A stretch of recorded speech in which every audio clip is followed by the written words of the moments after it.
There's 10% that, yeah, they're going to build that volume, build that audience. It makes sense for them to continue on that strategy. For 90% of us, me included, I'm saying there's another way. Look at the server logs from Buzzsprout, from Libsyn. We know that 90% of podcasters do not get to 1,000 downloads per episode. So many years. That's like crazy. You've just introduced, it feels like is the next way for podcasters to be doing their business.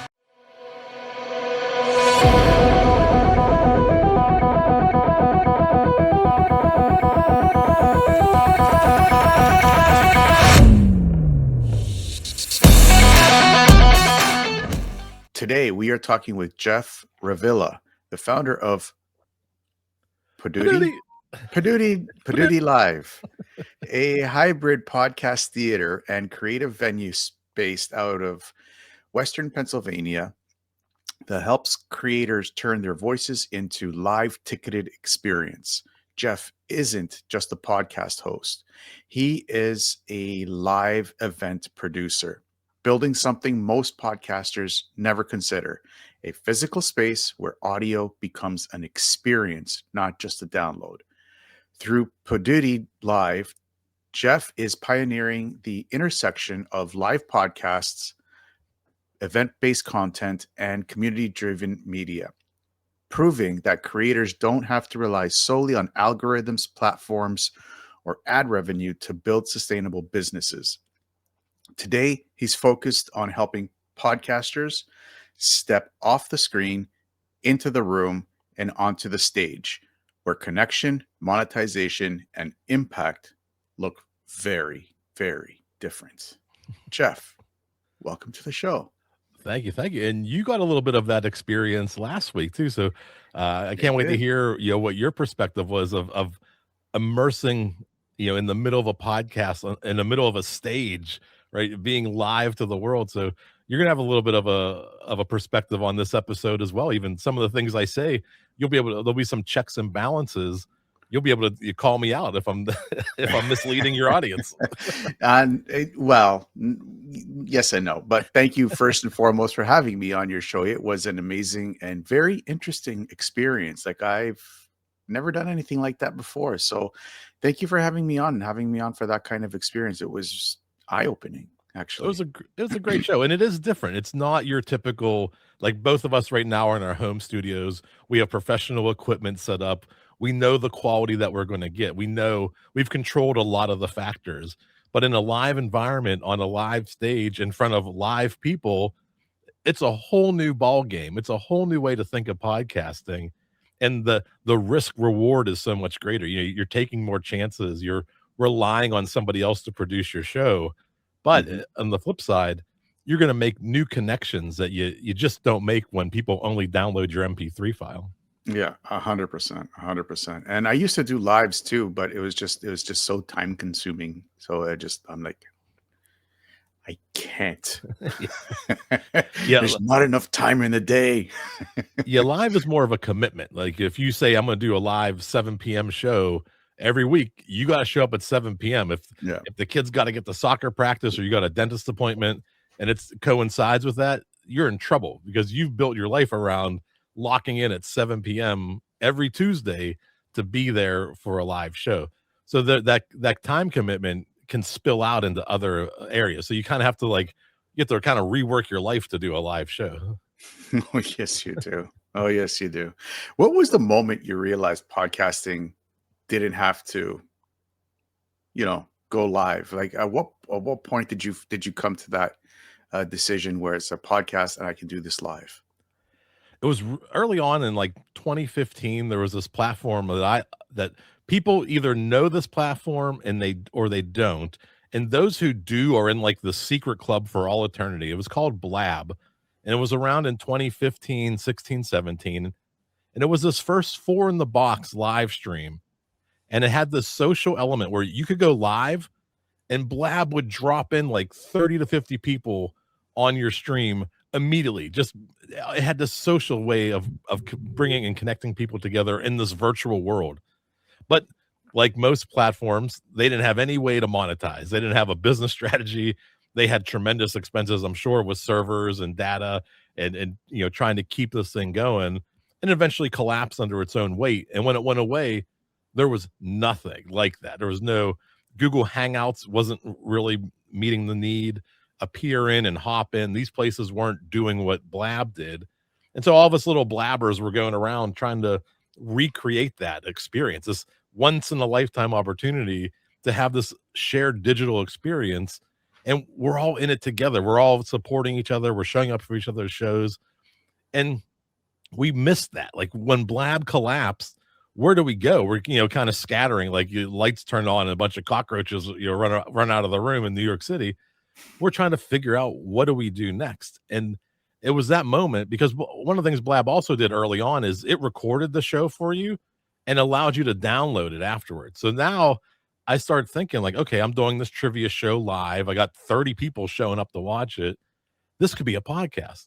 And that episode recorded live, then distributed through an MP3 file as a podcast was not ahead of its time, but it was early on for people recording live streams as a form of entertainment, as a form of podcasting. And that idea kept growing. I was like, well, if I can't do it on Blab, maybe I could do it somewhere else. So I designed this idea I called it Theater Anywhere. And I can send you a picture of my car. It was like theater in the backseat of my sedan. So I could pack in 2 speakers, my mixer, my podium, some microphones, and it all fit in the backseat of my car. And I could set that up in a park, one of those clamshell pavilions, or along a walking trail near a river. I'm sure people would have loved if I popped out from behind a tree and started interviewing runners, at 6 in the morning, right at sunrise. But I wanted to do this. I wanted to be with people. Like that's the thing that I thought it was being untouched by podcasting. Like what we're doing now is, it's just 2 of us having a conversation. But I saw podcasting as a social element, that it could be a community gathering. It could be a party. It could be a bunch of people hanging out, having a crazy good time and connecting on a whole new different way. And eventually that idea evolved into doing live performances at like coffee shops and bookstores and comic book stores. And I loved it. And then COVID hit. And now we're back to square one. Like COVID is the new Blab closing, right? I can't perform anywhere. I can't do this. And so I started thinking, well, what if, we're going to have these small home studios. We're all isolated. We're all quarantined. But, if I want to do a live show like I did on Blab, and I want to do a live show like I'm doing at these coffee shops, what if I built a small theater space that wasn't confined by the size of the building? I called it the infinite seat theater. This is the thing I proposed at PodFest in 2020, was this concept of these small little theaters and small towns that are maybe struggling, get good deals on rent. You can, you're central to the community, and you can kind of these little things could maybe revitalize small towns. But you could have a theater space. My theater has a capacity of 40 people, but I can live stream to thousands. So just like Blab, I could have a show. I could live stream it to many people. Just like being at the coffee shop, I could have a show in front of people. Now I'm doing both. I'm doing it in real time. I'm selling tickets virtually, in person. I have people coming into the theater. I got people watching online. This is like the pinnacle of everything I wanted Blab to be and everything I was trying to do before COVID. We can now do that. This model works in these very tiny, small spaces. That's really cool. That's really cool. There's just so much to unpack there. So much to unpack. I think I combined like 4 questions into one there. You kind of answered like 4 questions in one, and you probably just unpacked another 40 questions. I think you and I talked about this before on your podcast on Paduty Live. Yeah, Paduty Live. I have a thing. Anytime you say the thing, I will say Paduty. Like if you say it, I'll go Paduty. I love it. I think it's so catchy. Paduty. Yeah.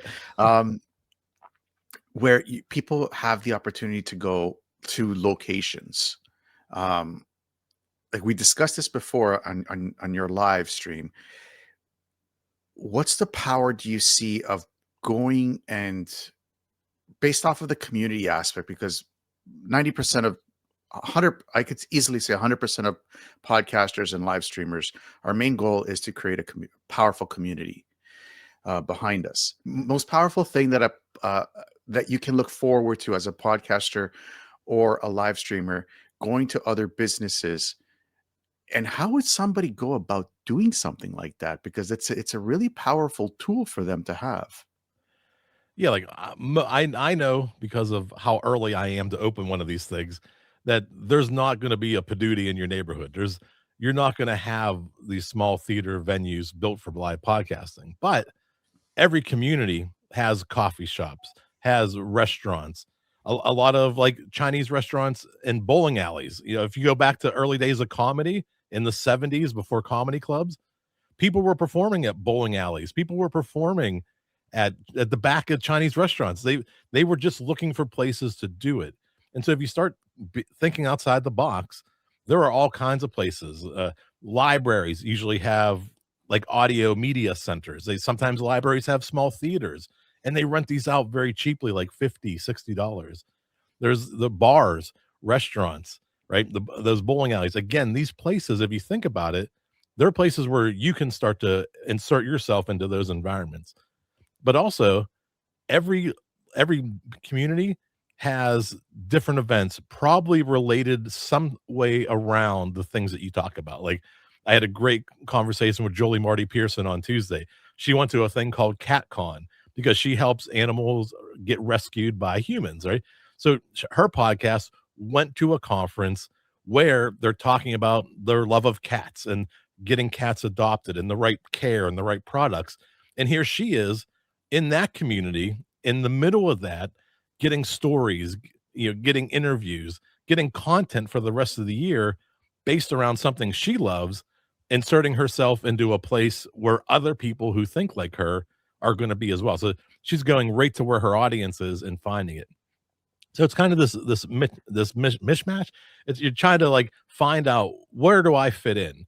What do I do that's entertaining to these people or to a certain group of people? How do I connect with them on a deeper, different level than just going there and shaking hands and saying, "Hey, here's my business card." I could Mhm. give a show, a 30-minute show talking about, my love of cats and how we've adopted 4 cats this summer, and we found out later 3 of them were Maine Coons. So we're in trouble in my household right now. We're gonna have some giant cats in a and those things, those realist like that story, I could take that story to CatCon and it would fit right in there. Even though I'm a podcast guy, I could be a guest of Julie's on her show talking about me accidentally adopting 3 Maine Coon kittens, and they would love it. They would like, "Oh, wow, you rescued these cats. It's great. Tell us, how did you not know? How did you not know that they were Maine Coons?" And those are the kinds of things that we're talking about. Like, podcasts don't just have to be in a home studio in your basement. I was joking, and even in mom's basement, you don't have to be hanging out at your mom's house anymore. You can go out into the public, into the community. Your community is out there, and when you get a chance to perform, just like a rock group, just like a comedian, you start to connect with these people in real life. It's a whole new different game than just recording an MP3 file, uploading it on Monday, and then seeing how many people downloaded it 7 days later. You get to shake hands, you get to make eye contact, high fives. A lot of times, a lot of events that we have, there's catering involved. So a lot of times you even get fed. You'll get pizza and pasta. And we had one guy cater a full barbecue menu. It's incredible what podcasting can do when you start thinking outside the box. Yeah, it's you've already got like so many gears in this rusty wheel turning with different ideas for me to be doing with podcasters business insider. How powerful could the community be? What did you see when you were before COVID? Well, I remember the first time we did it was a coffee shop slash comic book shop, and there's a video of it on YouTube. You can watch it. It's pretty funny. It's just me and like I have 3 guests come out of the audience and we play trivia, and we're in the middle of a parking lot, and there's like 45 people surrounding us. They brought their own lawn chairs. There's picnic tables there. I think there's even a taco truck in the background where you could you could buy tacos, buy comics, get some coffee, get some ice cream, and then play like 4 games of trivia all in one night. And if you think about it, like what exists like that in today's world, and there was no cost. Like for that, the coffee shop to bring in people, they brought in 40 people on a Tuesday night. Like there's not that many people buying coffee at 8 p.m. in the summer on, on a Tuesday night. But they partnered with a taco truck, they partnered with a podcaster to create this event, to create this environment, to have 40 people show up on a Tuesday night at 8 p.m. and do a live podcast. And you can't, like, the amount you would have to pay to advertise that or to bring that many people in on a weeknight, you can't do that, but you can do that through experiences, through events, through things that matter to the community, that matter to the people that your business serves. Like, a lot of people go to coffee shops, or either maybe there to work, get the free Wi-Fi, just to hang out. This coffee shop also was progressive. Like, they had video games, they had classic games that were free. So if you would buy a coffee, you could play some video games. They had they were attached to a comic book shop. So you walk through the door, there's a divider, you walk through the divider, you're in a comic book shop. So they're tapping into all these different avenues and then building this experience around the people that they serve. And as a podcaster, I say, think about that backwards. How does your podcast fit in to the businesses who are serving other people who are like the people you're trying to talk to? That is so cool, because it's like you can also create like very strategic partnerships with businesses around you, not only to help yourself, but also to help the businesses as well. So, I mean, it's just so multifaceted, the different ways that you can go about this. It's so amazing. Yeah, you can become a regular. A lot of times you might get $50. You might get free coffee and ice cream. Like, what's the worst case scenario? You can go do your podcast and get unlimited free coffee, get some ice cream, maybe get a scone, and you get to do your show in front of people. Like, Who just doesn't that love free coffee? I mean, Yeah. come on. Yeah, we'll work for free coffee. And just that isn't a reward. And just that, I promise you, I've seen the math, I've seen the numbers. That is more money than 90% of podcasters will ever make. If you get a free coffee, you get a free scone, and you maybe make a couple bucks, maybe get a gift card at the end of the restaurant. For one episode, you might have just made $50-$60. That's really good if you understand podcast math. It's really good if you look at the whole scheme of things, and even look at your own balance sheet, right? For a month, maybe, or for the year, you've been paying for hosting, you've been paying for your website, all these other things. Your one live performance can end up literally covering your expenses for 4 to 6 months. And that's kind of the power that I'm talking about when we start talking about why live. And I just think it's a better fit, a better business model for a lot of podcasters who are, just starting out, or don't have enough audience to do host read ads yet. This idea to do a show with people with a ticketed event, or being a regular at a business where you're going to get some money back, that's a good deal. That's a good business model that many podcasters should try to follow, instead of like, I'm going to get an audience, I'm going to build an audience, and I'm going to read Purple Mattress ads, or Me Undies. I'm going to talk about Me Undies and get thousands of dollars from ad revenue. I think we need to approach it a different way and think about how can we monetize our shows for the here and now and for the community we serve. I think that's huge, because I've also, even with this podcast, my last podcast, The Fitness Oracle, I didn't know what I was doing. I was posting and throwing and hoping. Now it's a little, and most of it, it's spaghetti. If you take a handful of spaghetti, only one will probably stick on the wall. None of it stuck. This one, at least something is sticking, because I am seeing growth on YouTube and growth in the downloads on iTunes, Spotify, and Amazon Music. So, which is good. But like this, I think this could be the next accelerator for podcasters to be able to link up with different local businesses. Because when you teach somebody to podcast, you're teaching them you need an audience between 20,000 and 200 and 100,000 people. That's your golden goose right there, right? That's your target. Toronto, where I live, has 7.5 million. No, 4.5 million people. So what's 20,000 people out of 4.5 million? Nothing. Yeah. So I mean, it's so powerful. This is the next. I have a feeling you're onto something here with the next big podcasting accelerator. Yeah, and I don't say these things to discourage people. I'm actually telling people to encourage them. And when I talk about I've seen the math, I've seen the numbers. Here's what I'm talking about. Like I said, a lot of podcasters get into this thinking I'm just gonna build a huge audience. I'm gonna read ads and I'm gonna make them a lot of money. I'm gonna make Joe Rogan money, right? And when you look at the server logs from Buzzsprout, from Libsyn, we know that 90% of podcasters do not get to 1,000 downloads per episode, and that's okay. We know that. That's just a fact of podcasting. But we also know that if you wanted to do host read ads, if you're like, I'm going to read Purple Mattress ads or Me Undies ads or Sherry's Berries, I'm going to get about $20 per 1,000 downloads.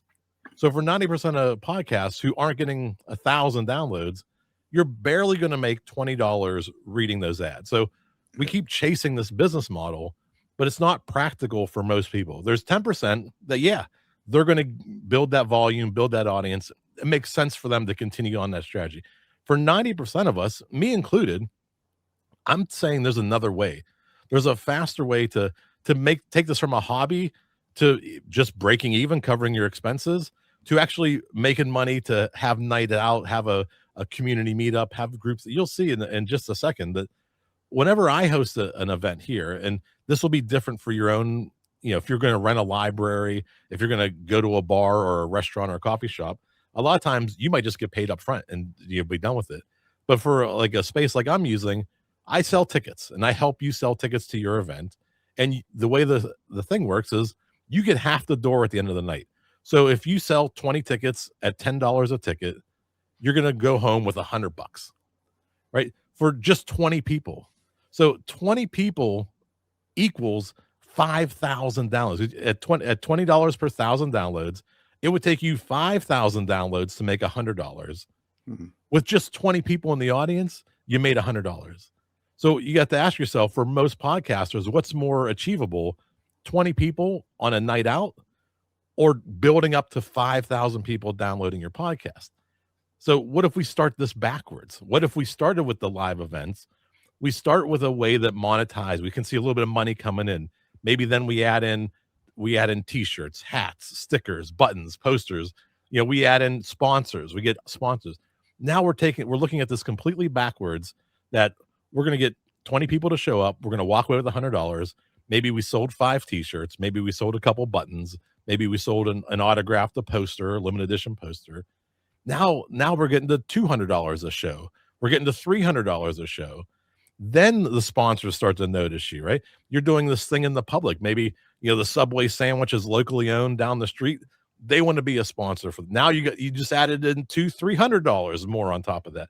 If we think about this backwards, start with the product and what we can do to the community, and then start adding in these other things backwards. Instead of starting with the host read ads, let's build to the host read ads instead of making that our North Star. That should get the gears turning. That's gotten so many. Like, I was sitting back and I'm like thinking to myself, oh my God, maybe the entire industry does have it backwards, because the road to 5,000 downloads per episode, I was doing the Fitness Oracle, just to put it into perspective for everybody. I was doing the Fitness Oracle with the traditional path for podcasters. And when I ended the Fitness Oracle, I ended with 152,000 downloads in total. I was averaging about 100 to 200 downloads per episode. I was doing it for 3 years, 3.5 years. A lot of hopes, a lot of prayers, and a lot of late nights, and a lot of work. And I got $0 from it. So I think the industry actually has it backwards. And I don't say you don't need to do this for every episode. Like, I'm just crazy enough to do a news show live twice a week because I built the space, I might as well use it. But I'm saying if you do maybe quarterly, 4 times a year, you have a special event to reward your fans, to have a night out, bring the community together. Even maybe it's the end of season 1 or a season 2 kickoff. Or even we've done launch parties for brand new podcasts. Like, there's special events and special occasions that you can do just to break even, just to cover your expenses. which is it's so much faster to break even thinking by including live as your strategy than to waiting to get the 5,000 downloads. And I don't want people to get discouraged. Like, I want to show you that if we just flip the model, we can get there over time Mhm. faster than trying to get there over time and chasing these ads. Let's build something that's built in your community, that's sustainable by your community, and it can grow. It can keep getting bigger and bigger and bigger instead of waiting for it to get bigger to then wait for the money to come in. What mistakes do you see podcasters making when they're either pricing or positioning their first live event?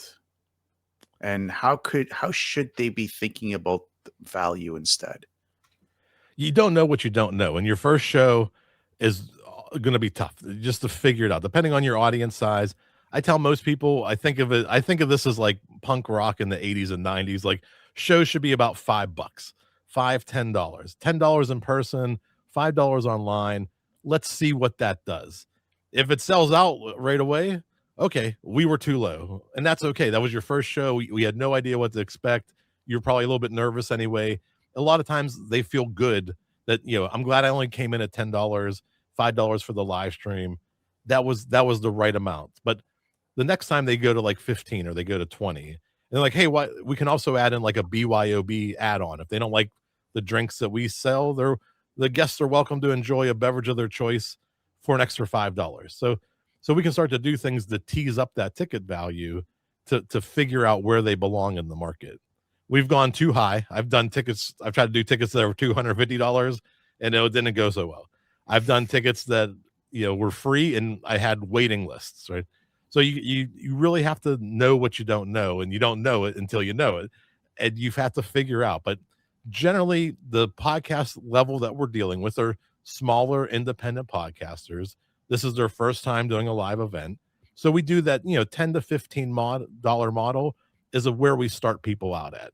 And unless you're getting thousands and thousands of downloads, I don't recommend veering from that. This is more of an experience than it is a profit, game the first time you go out. Figure out where you're at, figure out what the market will bear, and build off of that. It's better to have a show with 20 people, who maybe paid too little, like, they paid $5 to $10, than it is to have nobody show up because you made the ticket $25. Right. I mean, my gears are like spinning right now. Like, I have this whole list of questions that I want to ask you, and I just want to ask about, like, you know, how would somebody like how would you approach a business to say, hey, you know what do you think about setting up like a podcasting booth once a month at your in your bar, for example?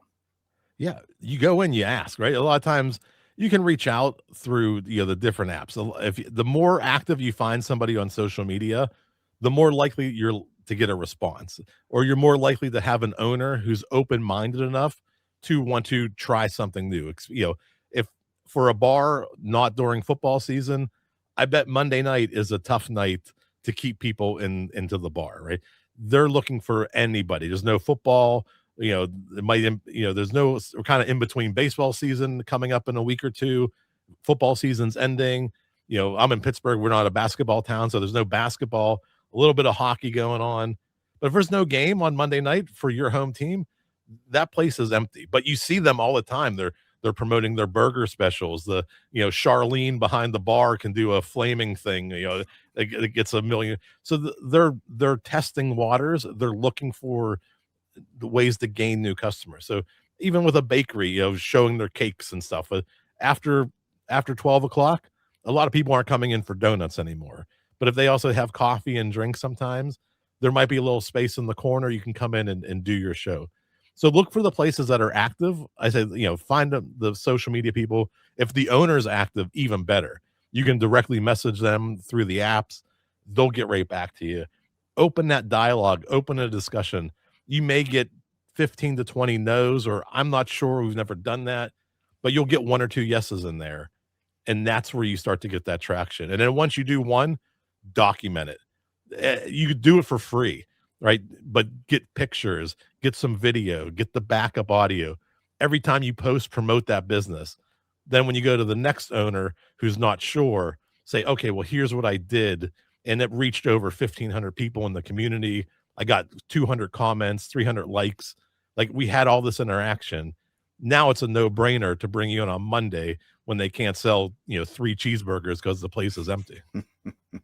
That is, so many gears are spinning right now. So many gears. It's like crazy. You've just introduced what it feels like is the next way for podcasters to be doing their business. Yeah, I'll be honest, I'm a little bit bullish on this. I really think this is the path that we need to take. I think the ship is starting to turn. Like, people are realizing that, okay, there's something more here than just recording relentlessly and mindlessly. And it's like, I got to get my show out every Tuesday. So I'm going to record every Monday. I'm going to edit it Monday night. I'm going to release it Tuesday morning. I'm going to book my guest on Wednesday. I'm going to do all my social posts. Like, instead of just being this cog in the machine, we can build something collectively. We can support each other. What if we have, you're doing a business podcast, I have a business podcast, a friend down the street has what if we did a night out? There's 3 people in the community that do business podcasts. Let's have a mastermind. We'll each do our show for like 20, 30 minutes. Then we'll do a panel at the end. That's going to be tremendous value to the local business community. We're all going to get to record our episodes. We can even guest on each other's episodes, so that when they release it, they're like, hey, this is Jeff. I'm on John's podcast right now, and John's going to be on mine next. So, you're doing this real-time guest swap.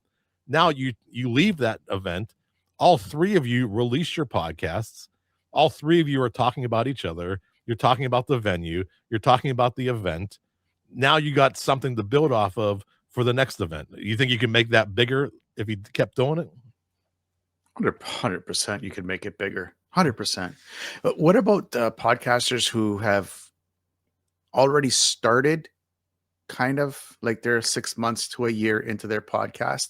At what point should they consider even adding this to their business model? Today. Yeah, or yesterday, right? Like, what's the best time to plant an apple tree? 20 years Yesterday. ago, right? What's Yeah, the second best time? Right 40 now, years today. ago. Yeah, let's do it today, right? Yeah. So, I mean, start thinking about how would you incorporate this strategy. It's going to be different for everybody, right? You know your roadmap and the plan, and maybe not everybody wants to do live, and that's okay too. Like, maybe you want to try a live stream. Live streams are okay as well. Try that. But maybe you do want to try getting out into the space, into the community, into the bars and the restaurants and the Chinese restaurants and the bowling alleys. Start today. Just open a conversation with somebody. A lot of business owners, they may brush you off if they're busy, but some of them will talk to you, and some of them will probably point you in the direction that you need to go in for your community, for your business model, for your podcast content. They're like, oh, you know what? I don't think that'll work here at a bowling alley. It's kind of loud, and all we have is arcade games. But you may want to try, Johnny's down the street. He's got a whole open room in the back that he's been looking for something to use it for. Talk to him. So these conversations and these connections lead from one thing to another. So introduce yourself, tell them who you are, what you want to do. And I guarantee you, within 10 to 20 outreaches, you will have a connection to do a live show. That is so cool. Like I said, like, you just blew my mind. You just blew my mind. Like, I don't know if people can see it on YouTube, but I know people like listening to this on like Apple Podcasts. I know they changed their name recently. It drives me nuts. Spotify and Amazon Music. If I wasn't wearing these earpieces, you'd see my brain like slowly dripping out of my ears. This is crazy. Like, I know. Yeah, exactly. There's your Poof. thumbnail. Let's talk about Paduti. It's over. It's the end. I didn't make it. No, it's not the end. It's not the end. Trust me. It's not the end. We're not going to make it, Johnny. If I don't survive, use me for food. Your Paduti Live is so different than anything I've ever done before. let's talk about that. What made you think about making something like that, where you come on live and you talk about the news with another podcaster?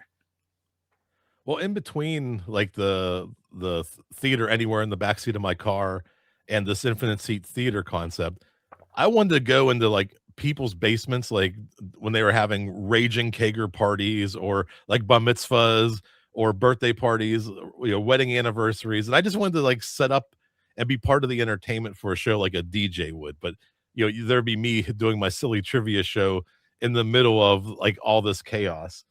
And the reason I wanted, I just thought that there's this got to be this way to bring reality to this perfection of a perfectly recorded podcast. Like, how do we encompass everything? And I forget the question. What was the original question? What made you? I think it was around. What made you realize that you wanted to do something with live with current news, current events? Yes. So this idea of bringing reality into this professionally recorded episode, that's what Paduti in the news is. It's We know that people are doing these live shows all over the world. They're not necessarily doing them at the scale, this lower scale, this independent scale that I'm talking about. They're filling theaters and arenas and conferences. But I thought, hey, I got this product, this theater, and I want people to come in and use it.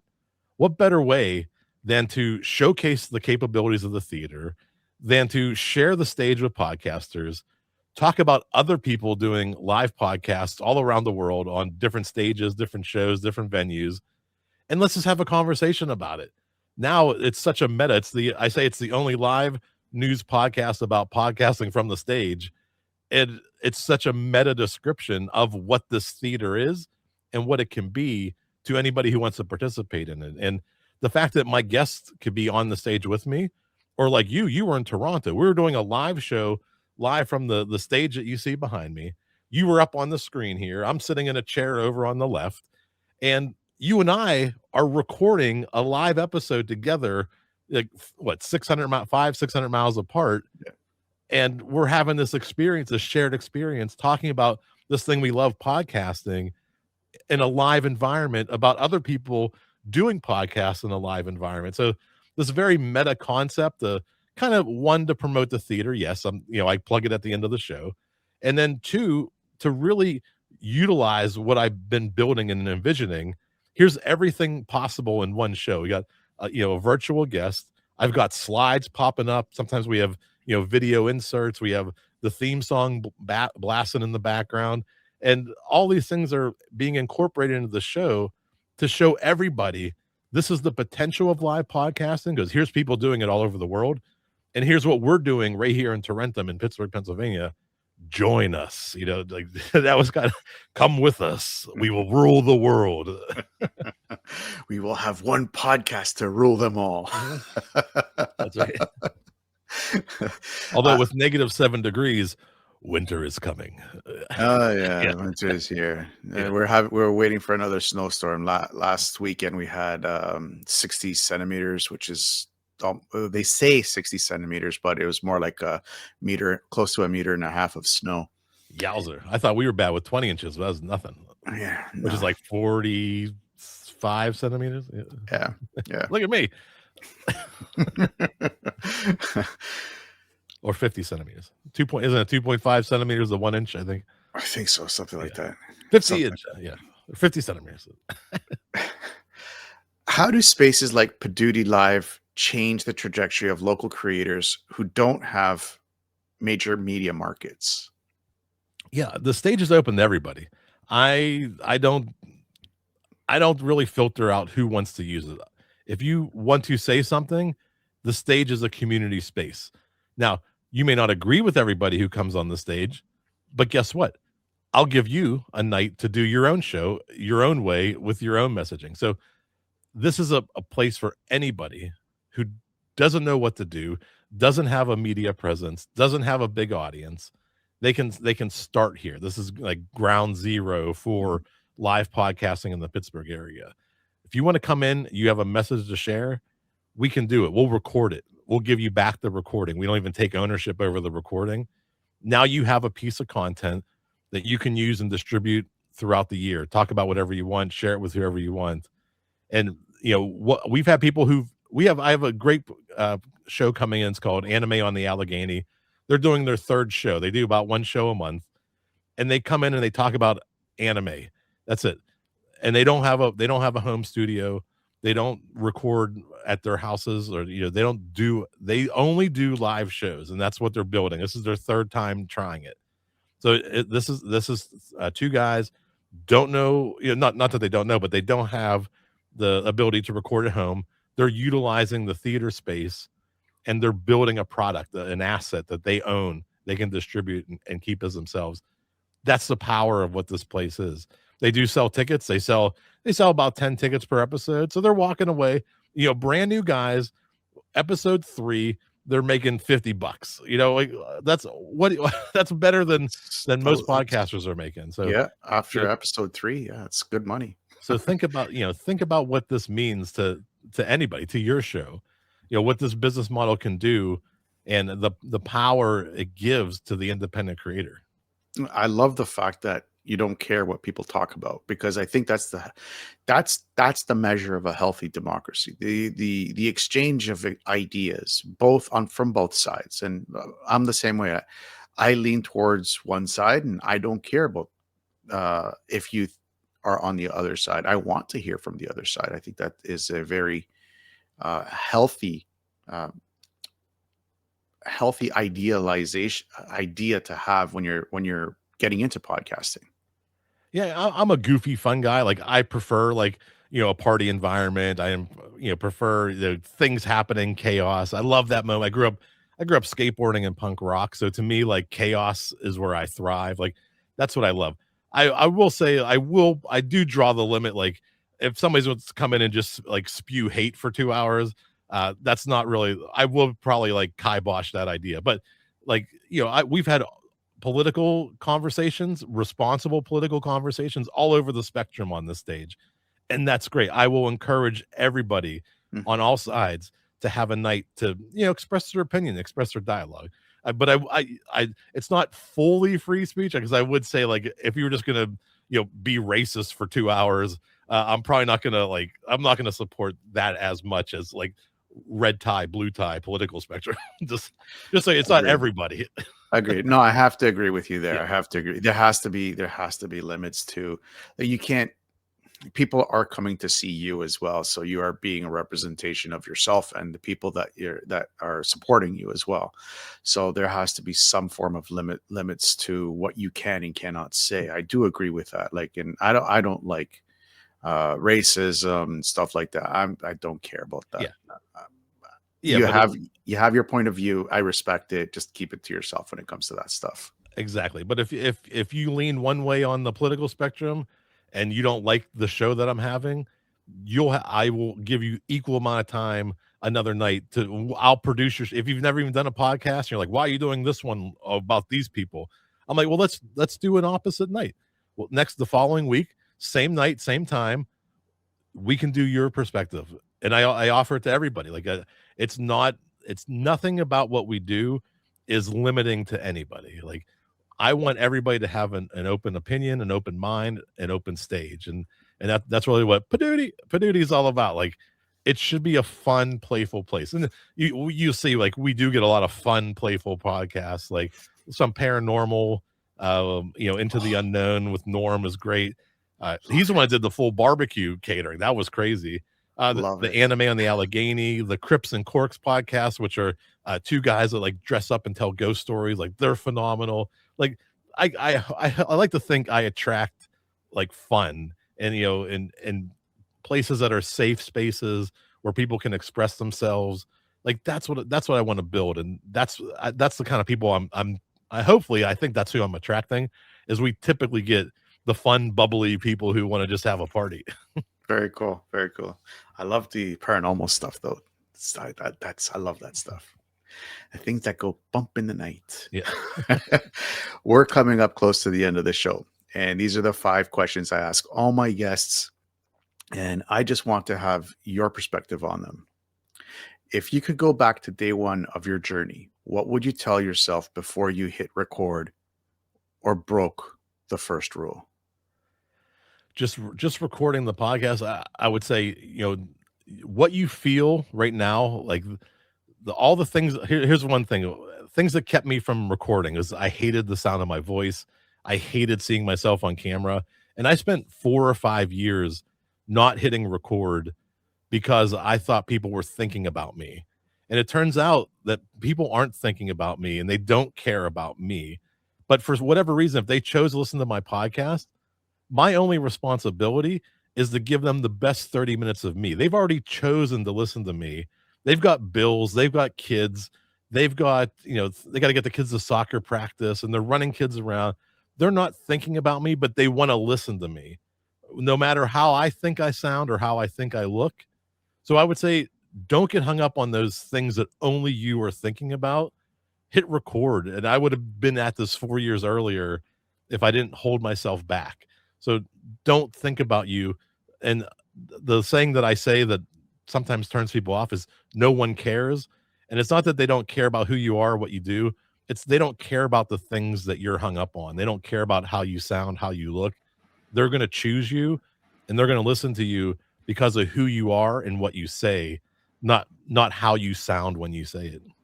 Very cool. When motivation disappears and no one's watching, what keeps you showing up anyways? Yeah, I honestly, this theater, I can have the highest of highs, like I just booked this great guest, and then I could have the lowest of lows, like the tax bills do, and there's no money in the bank. And sometimes I have the highs of highs and the lowest of lows in the same day, in the same hour. But I do know that all those level out over time, and the direction you're on is the path you need to be on. So I know that I'm building something bigger than what this little theater space is. At the end of this journey, in 2-3 years, Paduti could be as big as Netflix. Like it's got one less letter, so it's easier to type. Who's going to type 7 letters for Netflix when you can type 6 letters for Paduti? But the value of what I'm building is going to be it's going to be slow at first, but once that curve takes off, the exponential growth and potential of this place is insane. So I know that down the road, my little $1,200 a month expense will always be $1,200 a month, even when my ticket sales grow to 20,000 a month. So I know that that vision of that, all I want to do is get that gap between my expenses and my income will exponentially grow over time, and that'll be the insane part. So I'm sticking around for the insanity. Cool. What's the failure that punched you in the mouth but ended up building your backbone? When I do virtual events, I can say, hey, I need 24 podcasters, and I will fill that up in 3 days. When I opened this podcast theater, I thought that would be the same locally. And for the June, July, August, when I was waiting for podcasters to say, hey, I want to do a show, there was nobody the first year. Like I was just tumbleweeds and crickets, and it was just me doing outreach night after night. Hey, I got the space. You want to do a show? Hey, I got a space. Let's come in. And people just weren't thinking about this the same way I've been thinking about this for 7 years. That hurt. Like I was like, where is everybody? Where is the talent? Why aren't they utilizing the space? And I had to approach it from a different angle. I started doing meetups. I started to bring the community in through these group events, and that was the change. But opening the doors and nobody coming in for 3 months was tough. I was like, what did I just do? How has your success changed, and what does it really mean to you now? The success is in progress because I'm getting more attention. I'm getting bigger guests. I'm getting people talking to me that probably wouldn't have talked to me 5 years ago. So things are happening and changing. Right, you're in the middle of this right now, John. That like we're right before it's about to take off, and things are getting better every month.